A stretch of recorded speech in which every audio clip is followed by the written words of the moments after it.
Bonjour, je suis Anne Wappler, médiatrice au Musée Bonnard, et je choisis aujourd'hui pour mon coup de cœur de vous présenter un tableau de Paul Rançon qui est intitulé La sorcière au chat noir.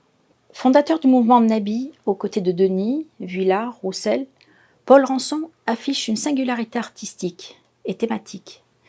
Né en 1861, sa production picturale couvre la période de 1885 à 1909, année de sa mort. Chez les Nabis, outre cette volonté d'évolution des formes et des couleurs, il faut aussi y voir un décalage avec leur époque et la vie quotidienne. Les sujets bibliques et ésotériques qui ont tant inspiré certains nabis habitent particulièrement son œuvre. Les thèmes abordés trouvent souvent des inspirations dans d'autres temps, comme le Moyen-Âge.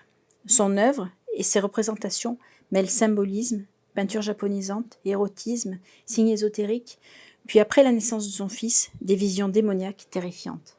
L'image de la femme chez Rançon est multiple, tantôt femme fatale, tantôt sorcière ou fée, tantôt mère idéale.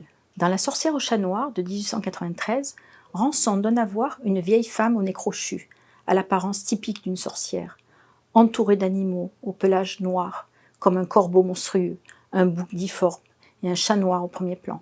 L'espace est occupé de divers symboles ésotériques, alchimiques, et contribue à plonger la scène dans un univers occulte, angoissant et mélancolique, propre au XVe siècle. Une mélancolie qui reste allégorique, certainement. Peut-être est-ce pour Rançon la mélancolie de la représentation psychologique de l'artiste. On retrouve chez le Nabi plus japonard que Bonnard le Nabi japonard un esprit profond et pensif, comme pouvait l'avoir Dürer dans Mélancolia. Là aussi, cette sorcière est assise, la tête penchée qu'elle soutient de sa main, appuyée sur le coude et les genoux. Son visage abîmé dans ses pensées, les yeux tournés vers le sol, elle ne regarde rien. Tout ce qui l'entoure est sombre. Près d'elle sont des symboles alchimiques et des animaux sombres et fantastiques. Ce thème de la sorcière nue, accompagnée du chat satanique, se retrouve dans d'autres toiles. En arrière-plan figure l'heptagramme, ou l'étoile à 7 branches, symbole de la perfection divine, les 7 jours de la création, ainsi que les 7 seules planètes du système solaire connues des anciens alchimistes. À l'instar de ses amis, il cherche à échapper au poids du quotidien.